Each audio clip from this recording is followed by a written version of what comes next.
안녕하세요. 한양대 경영대학 신현상 교수입니다.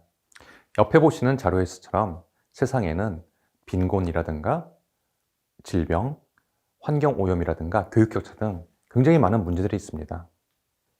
문제가 많은 만큼 우리에게도 많은 솔루션이 필요한데요. 그 문제는 그러면 그 솔루션을 누가 운영할 것인가, 누가 그 문제를 해결할 것인가 라고 할 수 있을 것입니다. 17세기, 18세기에는 시장 메커니즘이 굉장히 많은 문제를 해결했는데요. 다들 아시는 것처럼 아담 스미스가 어떤 시장 경제 시스템, 어떤 수요와 공급이 만나는 점에서 가격이 결정이 되고 그 가격을 통해서 자원이 효율적으로 배분되면서 어떤 성장이 굉장히 빠르게 일어날 수 있었는데요. 그러면서 어떤 빈곤의 문제가 많이 해결이 된 그런 부분이 있었습니다. 하지만 시장이 완벽하지 않았기 때문에 예를 들어서 외부 효과라는 것이 있었는데요. 외부 효과라는 것은 사회적으로 어떤 긍정적인, 사회적으로 좋은 재화와 서비스는 항상 적게 생산이 되고요. 사회적으로 뭔가 부정적인, 예를 들어서 환경오염이라든가 그런 것들은 우리가 원하는 것보다 많이 생산이 된다는 것을 의미하는 것입니다. 이처럼 시장이 완벽하지 않다, 시장에 실패가 있었을 때 우리가 그 다음에 정부에게 이 문제를 좀 해결해 달라고 부탁을 하게 됐는데요. 정부라는 조직은 기본적으로 공공성을 가지고 있는 조직이고, 그리고 예산, 인력을 가지고 있기 때문에 그런 문제를 잘 해결할 수 있는 부분들이 있었습니다. 하지만 정부도 모든 문제를 다 해결할 수 있는 것은 아니었는데요. 예를 들어서 우리가 많이 볼 수 있듯이 정치에 휘둘린다든가 또는 복지부동 같은 그런 일들이 일어나서 공무원들이 모든 문제를 해결하지 못하는 그런 경우들을 볼 수가 있습니다. 이런 것들을 우리가 정부 실패라고 부릅니다. 시장도 정부도 모든 문제를 해결할 수 없는 상황에서 NGO가 새로운 문제 해결의 주체로 많이 각광받게 되었는데요. NGO는 일반적인 시민들이 각자 관심 있는 어떤 그런 문제들, 예를 들어서 빈곤이라든가 환경오염이라든가 그런 특정한 문제에 대해서 전문성을 가지고 굉장히 열심히 그 문제를 해결하시는 그런 분들을 이야기합니다. 물론 이분들이 굉장히 많은 문제를 해결했지만 또 이것이 완벽하진 않는데요. 그 중에 가장 큰 문제가 지속 가능성이라는 부분이었습니다. NGO는 기본적으로 기부에 의존을 해서 사업을 벌이게 되는데요. 예를 들어서 우리가 많이 볼 수 있는 것이 의료봉사 활동입니다. 어떤 대학이라든가 또는 그런 NGO에서 의료봉사 활동을 하기 위해서 예산을 모아서 어떤 개도국으로 어떤 팀을 파견하는 경우를 많이 볼 수가 있는데요. 예를 들어서 우리가 돈을 1억을 모아서 1,000만 원씩 10개 국가에 의료팀을 보낸다. 굉장히 좋은 일이죠. 한국에 굉장히 우수한 의사분들이 또 어떤 약사라든가 간호사라든가 그런 분들이, 의료 전문 인력들이 개도국에 가서 좋은 약을 가지고 병을 고쳐주니까 굉장히 좋아하십니다. 그래서 병도 정말 잘 고치시고요. 굉장히 보람있게 봉사활동을 하고 아주 좋은 모습으로 내년에 또 보자 그러면서 이제 헤어지게 되는데요. 다들 기분이 좋으시니까 또 그 다음에 또 가고 그렇게 이제 되겠죠. 근데 문제는 처음 첫 해, 둘째, 셋째 그렇게 1억씩 모으는 게 가능할지 모르겠지만 또 4년차, 5년차 가면서 점점 더 그 돈을 그렇게 1억씩 모으는 게 쉽지 않은 그런 부분들이 있고요. 또 돈을 똑같이 모은다 하더라도 또 물가가 올라가기 때문에 예전에 10나라 보내던 것이 9나라, 8나라로 줄어드는 경우를 많이 보게 되는데요. 그렇게 됐을 때 예를 들어서 작년까지 우간다를 갔는데 올해부터 못 간다. 그렇게 됐을 때 우리가 죄송하지만 올해부터 못 가게 됐습니다. 그렇게 연락을 할까요? 보통 이제 그냥 안 가게 되는 거죠. 그냥 안 가게 되면은 우간다 주민들 입장에서 생각을 해봤을 때는 지난 3년 동안 계속 오셔가지고 굉장히 잘 병을 고쳐주신 분들이니까 올해도 오시겠지 하고 그냥 조금 아파도 그냥 참거든요. 병원 가지 않고 동네 병원 가봤자 의료진도 그렇게 뭐 약하고 또 약도 필요한 약도 없고 그렇기 때문에 그냥 조금 더 참으면은 한국에서 좋은 분들이 오시니까 조금 기다리자 하는데 안 온단 말이죠.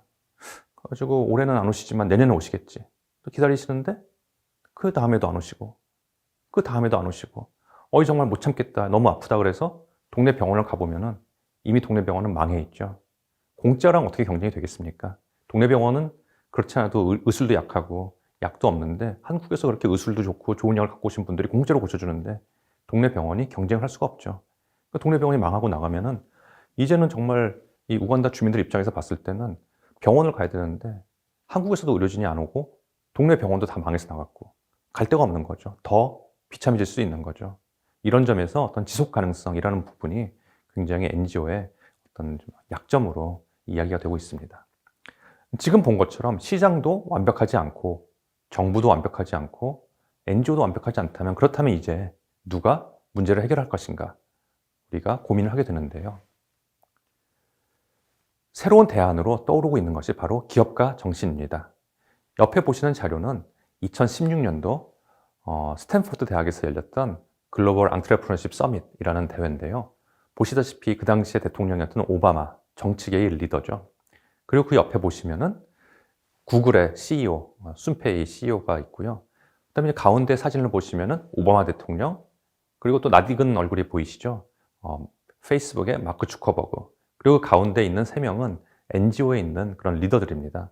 이와 같이 정치에 있는 사람들, 또 경제에 있는 리더들, 또 사회 분야의 이런 리더들이 같이 모여서 우리가 같이 문제를 한번 해결해보자, 협력해서. 그리고 이것을 기업가 정신의 바탕에서 한번 지속 가능하게 문제를 해결해보자는 것이 어떤 요새 굉장히 많이 주목받고 있는 그런 문제 해결 방식이라고 이야기할 수 있습니다.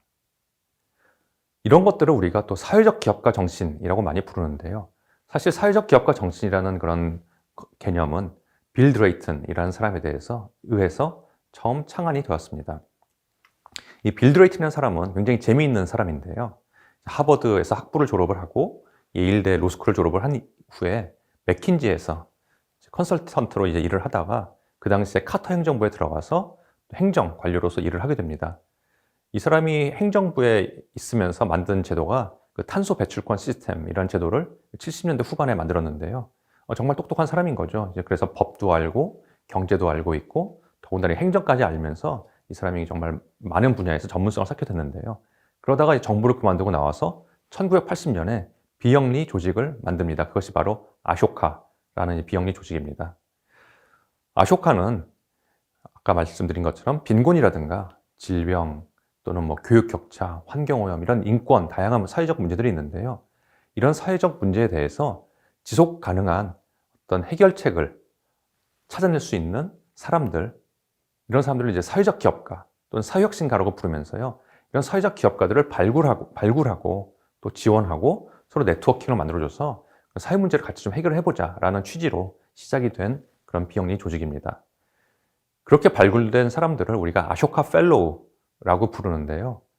1980년부터 작년까지 거의 한 40여 년 동안 전 세계에 지금 3,700여 명의 아쇼카 펠로우가 선발되어서 활발하게 활동을 하고 있습니다. 이 중에서 3명이나 노벨상을 받게 되는데요. 그 정도로 이 아쇼카가 어떤 그런 사람을 보는 눈이 굉장히 좋고요. 또 그 사람들을 잘 지원을 해서 사회 문제를 잘 해결하는 그런 특성을 가지고 있습니다. 빌 드레이튼이 이야기한 것 중에 굉장히 재미있는 이야기가 있는데요. 사회적 기업가라는 것이 단순히 물고기를 주는 사람이 아니다. 또는 물고기 잡는 법을 가르치는 사람이 아니다. 그것만으로는 충분하지 않다. 이 물고기 산업 자체를 혁신적으로 바꿔서 정말 어떤 생태계를 완전히 혁신할 수 있는 그런 사람들이 필요한데, 이런 것들이 내가 생각하는 사회적 기업가다라고 이야기를 하게 됩니다. 빌 드레이튼의 생각은 이런 사회적 기업가들, 어떤 사회 문제를 해결할 수 있는 훌륭한 아이디어와 기업적인 역량을 가진 사람들이 어떤 작은 스케일에서 파일럿을 해가지고 그것이 정말 잘 검증이 된다면은 그 다음에는 그 솔루션을 카피 앤 페이스트를 하는 거죠. 예를 들어서 다른 국가들, 다른 지역들 또는 다른 영역에서 문제를 계속 카피 앤 페이스트 한다면은 문제를 더 크게 해결할 수 있는 거 아니냐라는 어떤 가설을 가지고 이 아쇼카 펠로우 시스템을 활용해 왔습니다. 그러면서 빌 드레이튼이 이야기한 것은 창의성, 또 공감, 협력이 이런 사회적 변화를 만들어낼 수 있는 어떤 강력한 힘이다. 그러면서 이 3가지의 중요성을 강조했는데요. 사회 문제를 처음에 보고 그 문제에 공감했을 때 내가 그 문제를 정말 해결해야겠구나, 그런 어떤 의지가 생긴다고 볼 수가 있겠죠. 그래서 그런 공감이라는 것은 어떤 사회 문제를 인식하는 차원에서 굉장히 중요하다고 할 수가 있겠고요. 그렇다면 그 사회 문제를 내가 이제 해결을 하겠다는 어떤 의지가 생겼으니까 솔루션을 찾아야 될 텐데요. 그 솔루션을 찾는 과정에서는 창의성이 되게 필요하겠죠. 창의적인 접근을 통해서 굉장히 어떤 새로운 방식의 혁신적인 솔루션을 만들어내는 것이 중요할 거고요. 그 솔루션을 만든 다음에는 이 솔루션이 실제로 실행되는 과정에서 혼자는 절대 할 수가 없겠죠. 그러니까 굉장히 많은 사람들을 또 공감시키고 그 사람들과 같이 힘을 합쳐서 협력한다면은 우리가 그 사회 문제를 해결할 수 있을 것이다.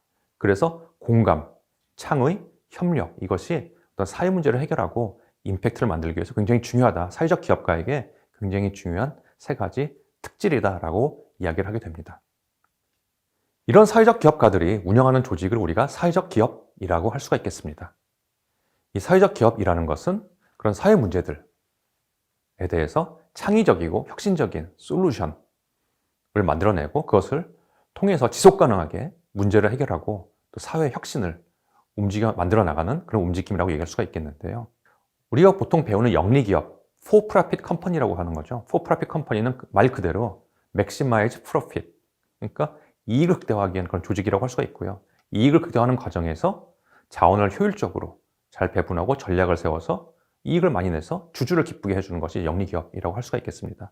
반면에 사회적 기업이라는 것은 사회 문제를 해결하기 위해서 역시 솔루션을 찾아내고 그 솔루션을 집행하는 과정에서, 운영하는 과정에서 자기들이 가지고 있는 자원을 잘 배분해서 만들어내야 될 것이고 또 자기들이 부족한 자원은 외부의 그런 파트너들과 같이 협력해서 그 자원을 같이 합쳐서 문제를 해결을 하게 되는데요. 그런 점에서 봤을 때 이 사회적 기업이 추구하는 것은 이익의 극대화가 아니라 임팩트의 극대화라고 이야기할 수가 있겠습니다. 사회 문제를 많이 해결하고 그 과정에서 돈도 벌면서 자립해서 계속 지속 가능하게 문제를 해결하자는 것이 사회적 기업의 아이디어라고 이야기할 수 있겠습니다. 이런 사회적 기업가 중에 굉장히 유명한 사람이 어떤 무하마드 유누스라는 방글라데시 사람인데요. 그분에 대해서 조금만 이따 다시 살펴보도록 하겠고요. 요즘 보시면은 이제 미국이라든가 영국 또 유럽에서 이런 다양한 형태의 사회적 기업들이 발달해서 사회 문제를 잘 해결하고 있고 한국에서도 2000년대 중반부터 고용노동부에서 사회적 기업 진흥원을 만들면서 많은 사회적 기업을 키워내고 지금도 많은 사회적 기업들이 열심히 활동하고 있습니다. 특히 요새는 이런 사회적 기업과 개발협력이라는 분야가 같이 협력해서 그런 개도국에 있는 많은 사회적 문제를 또 해결하려는 그런 움직임들이 활발해지고 있는데요. 그 과정에서 어떤 적정 기술을 활용한다든가 또는 ODA를 활용한다든가 또는 기업, 또 정부, 그 다음에 NGO들이 같이 협력을 해서 공공, 민간 부분 협력을 한다든가 이런 일들이 굉장히 활발하게 일어나고 있습니다. 아까 잠깐 말씀드린 무하마드 유누스에 대해서 잠깐 알아보도록 하겠습니다. 무하마드 유누스는 경제학 박사인데요. 이분이 이제 미국에서 테네시 대학에서 그 경제학 박사를 밴더빌트 대학에서 박사를 받은 후에 테네시 대학에서 교수로 이제 일을 좀 하게 됩니다. 이렇게 교수로서 일을 하다가 다시 자국으로 돌아가서 방글라데시에서 그 치타공 대학의 교수로 활약을 하게 되는데요. 근데 이분이 그 80년대, 70년대, 80년대 이 방글라데시가 지금도 방글라데시는 굉장히 어렵게 살고 있지만 지금부터 30년, 40년 전이면 훨씬 더 어려운 상황이었겠죠. 그 상황에서 자기가 미국에서 배우고 가르쳤던 경제학이라는 것이 이 현장에서 너무나 맞지 않는다. 그런 점에 있어서 굉장히 좀 고민을 많이 하고 있었던 그런 상태였습니다. 근데 이 무하마드 유누스 교수님이 어느 날 하루는 그냥 이렇게 마실 나간다고 그러죠. 그냥 산책을 가서 이렇게 좀 여기저기 좀 쏘다니고 있었는데요. 그렇게 다니다가 우연히 어떤 마을 앞을 지나가게 됩니다. 그 마을 앞을 지나가다가 굉장히 이상한 광경을 보게 되는데요. 사람들이 다 울상을 하고 있는 거죠. 그래서 이제 궁금해서 이제 물어보게 됩니다. 왜 그렇게 울상들을 하고 있나요? 라고 이제 물어보니까 이분들이 이야기하시는 것이 우리가 이제 너무 사는 게 힘들어서 돈이 이제 필요하니까 사채를 썼다. 근데 아시다시피 사채를 쓰면은 원금도 갚아야 되고 또 이자도 굉장히 빠르게 불어나니까 원금과 이자를 이제 갚아야 되는데 갚지 못하면은 사채업자들이 와가지고 계속 이제 괴롭히는 거죠. 이 사람들을. 그래서 굉장히 힘들다. 너무 힘들다라고 이제 이야기를 하는 거죠. 그 무하마드 유누스 교수님이 도대체 얼마나 빚을 졌길래 그렇게 힘들게 사시냐 하고 이제 물어보니까 이분들이 이야기하시는 것이 돈을 다 이렇게 합쳐보니까 거기 살고 있는 한 30가정 정도의 빚이 다 합쳐보니까 $30. 우리나라 돈으로 따지면 3만 원, 4만 원, 그 정도 되는 돈인 거죠. 그 무하마드 유누스는 미국에서도 교수를 했던 사람이고 또 여기서도 지금 교수를 하고 있으니까 3만 원, 4만 원 정도는 충분히 자기 주머니에서 내줄 수가 있잖아요. 그래서 자기 주머니에서 돈을 이렇게 꺼내서 주면서 이 돈 갖고 빚을 갚으시고 좀 편안하게 좀 행복하게 살았으면 좋겠습니다. 그렇게 얘기를 하니까 그분들도 너무 좋아하시는 거죠. 너무 감사합니다. 그러면서 막 하니까 유누스도 굉장히 기분 좋고 그래서 서로 기분 좋게 이제 빠이빠이 하고서는 헤어지게 되는데요. 그런데 한 3개월, 4개월 후에 무하마드 유누스가 또다시 우연히 그 마을 앞을 지나가게 됐는데요. 보니까 이 사람들이 여전히 또 울상을 하고 있는 거예요. 그래서 유누스가 다시 물어보게 되죠. 왜 계속 또 이렇게 울상을 하고 있냐? 이렇게 물어보니까 이분들이 말씀하시는 것이, 지난번에 주신 돈 가지고 정말 감사하게 우리가 빚을 다 갚고 한동안은 행복하게 살았습니다. 근데 소득이 없으니까 결국은 또다시 빚을 질 수밖에 없었고, 그 빚을 가지고 이제 빚을 지게 되니까 또 이제 원금과 이자를 갚아야 되는 그런 상황이 돼서 또 힘듭니다. 그렇게 얘기를 하는 거죠. 그 무하마드 유누스가 생각을 해보니까, 이번에도 또 뭐 빚 진 게 얼마냐 이제 물어보니까 뭐 한 3만 원, 4만 원이다. 그냥 주머니에서 꺼내주면 되긴 되는데, 아, 그렇다면 내가 3개월마다, 4개월마다 이 앞을 지나가면서 계속 이분들한테 3만 원, 3만 원씩 돈을 줄 거냐? 이건 밑빠진 독에 물 붓기다. 지속 가능하지 않구나. 뭔가 좀 좋은 방법이 없을까? 이제 고민을 하게 됩니다. 그래서 이번에는 이 아주머니한테 물어보시는 거죠. 아주머니는 뭘 잘해요? 그 아주머니가 나는 옷을 잘 만들어요 라고 이제 얘기를 하니까, 그렇다면 유누스가 얘기를 하시는 거죠. 아주머니는 옷을 잘 만드신다면은, 그러면 제가 이 3만 원을 아주머니한테 드릴 테니까 시장에서 좋은 옷감을 사서, 또 그리고 중고 재봉틀 하나 사서 옷을 만들어서 팔고, 그래서 돈을 벌어서 그 돈을 갚으시면 좋겠습니다라고 얘기를 하는 거죠. 이 아주머니 입장에서는 원래 아무리 옷을 잘 만든다 하더라도 바늘로 옷을 한 땀 한 땀 따서 이렇게 만들다 보면은 하루에 뭐 기껏해야 한 벌, 한 달 내내 일해도 30벌밖에 만들지 못하는 거죠. 만약에 이분 입장에서 한 달에 생활비가 3,000원이 필요하다. 그러면은 30벌 가지고 3,000원을 벌어야 되니까 옷 한 벌에 100원씩 팔 수밖에 없겠죠. 그런데 시장에는 이미 30원, 50원짜리 굉장히 싼 옷들이 있단 말이죠. 그러면은 경쟁이 안 되잖아요. 아마 어떤 사람들은 불쌍하니까 한 번, 두 번은 사줄 수도 있겠죠. 하지만 그렇다고 해서 그 옷을 계속 사지는 않을 거잖아요. 그러니까 시장에서 경쟁력이 떨어진다. 그런데 만약에 이 아주머니가 원래 뭐 눈썰미도 있고 뭐 솜씨가 있는 분인데 이런 재봉틀을 사가지고 옷을 이렇게 막 찍어낸다고 그러면은 하루에 10벌도 만들 수 있는 거죠. 한 달에 200벌 만들 수 있는 거죠. 20일만 일을 해도. 그럼 그 200벌을 가지고 내가 3,000원이 필요하다. 그러면은 옷 한 벌에 15원씩 팔 수 있는 거죠. 그러면 시장에서 팔리는 30원짜리, 50원짜리 옷보다 싸고 경쟁력이 있고 더 좋은 그런 옷을 만들게 되니까 잘 팔리겠죠. 그 돈을 벌어서 이분이 자기 애들 학교도 보내고 옷도 사 입히고 그러면서 계속 돈을 갚아 나가는 거죠. 그래서 원금을 3만 원을 다시 다 갚는 겁니다. 그래가지고 한 4, 5개월, 6개월 열심히 일을 해서 원금을 갚으면은 그 돈을 받아서 이번에 유누스 박사님이 또 다른 분한테 물어보는 거죠. 아주머니는 뭐 잘하세요? 라고 물어봤을 때 이 아주머니가, 아, 저는 과자를 잘 만들어요. 집에서 프라이팬으로 과자를 구우면은 구울 수 있는 양이 한정되어 있고 결국 시장에서 파는 가격도 비싸질 수밖에 없겠죠. 하지만 어떤 대형 중고 오븐을 사가지고 좋은 재료를 가지고 과자를 만든다면 싸고 맛있게 과자를 만들어서 시장에서 경쟁력 있게 팔 수가 있는 거죠.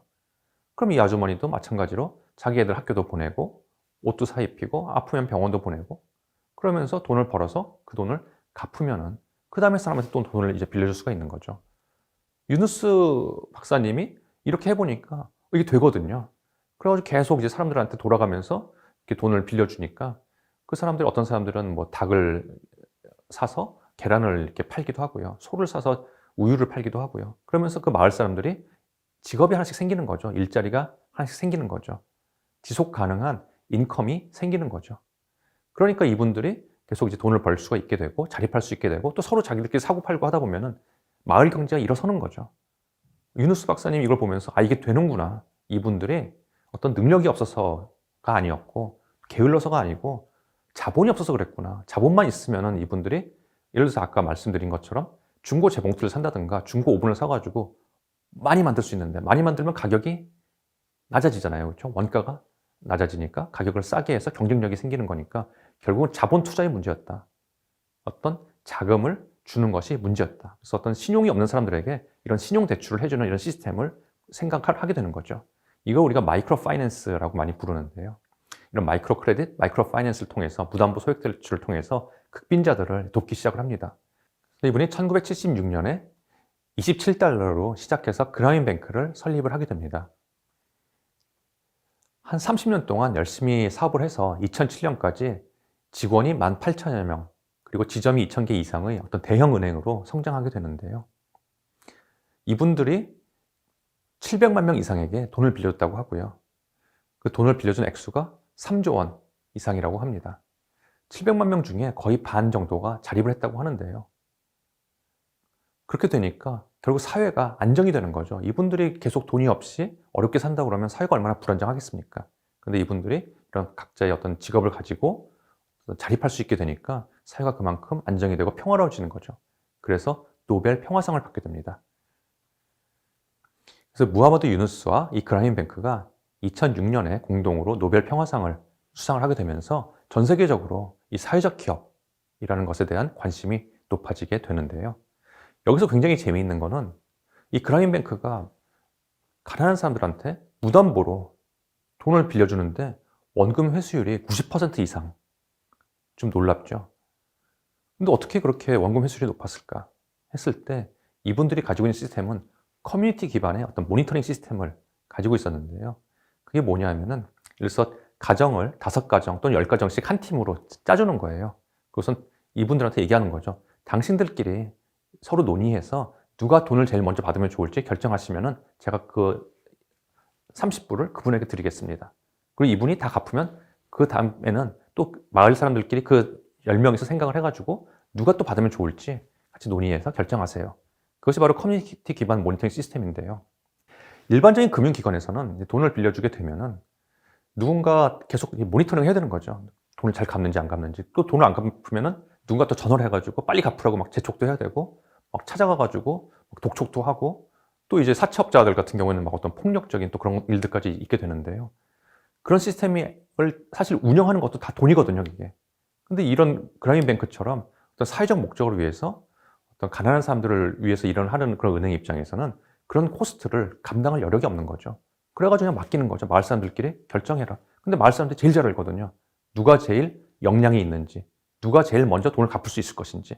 자기들끼리 결정해가지고 이 사람이 먼저 하면은 이 사람은 금방 성공해서 돈을 빨리 벌고 빨리 갚을 것이다. 그럼 그 다음 사람이 빨리 받을 수 있으니까 우리 입장에서 그게 제일 좋다라고 자기들끼리 결정을 하는 거죠. 그 일을 안 하니까 그만큼 그라민 뱅크 입장에서는 비용을 많이 절감을 할 수가 있는 거죠. 그리고 만약에 예를 들어서 첫 번째 사람이 돈을 다 갚았는데 두 번째 사람이 그 돈을 가지고 예를 들어서 오븐을 사가지고 과자를 구우면서 돈을 많이 버는데 돈을 안 갚는다. 그거를 이제 그라민 뱅크가 직접 다 쫓아다니면서 돈 갚으러 얘기하기 너무 또 힘든 건데요. 그것도 되게 비용이 많이 드는 일인데 이거는 그 마을 사람들이 서로 다 알잖아요. 옆집에 숟가락이 몇 개 있는지까지 다 알고 있는데 저 사람네 집에서 분명히 끼니 때마다 되게 좋은 냄새가 나고 애들 보니까 옷도 되게 막 때깔이 달라진 거죠. 옷도 예쁜 옷 입고 다니고 그러는데 돈을 안 갚아. 그럼 뻔히 알잖아요. 당신 빨리 갚아라. 그래야지 그 다음 사람이 받을 거 아니냐. 그렇게 커뮤니티 내에서 이런 모니터링이 가능해지기 때문에 어떤 그라민 뱅크 입장에서는 계속 돈 빌려주는 일에만 집중하면 되고요.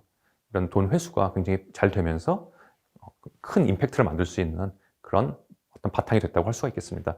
여기서 볼 수 있는 것처럼 사회 문제를 해결하는데 비즈니스 논리인 거죠. 비즈니스 논리를 잘 활용을 하면은 지속 가능하게 또 굉장히 큰 임팩트를 가지고 있는 그런 어떤 사회적 기업이 가능하다라고 이야기할 수 있겠습니다.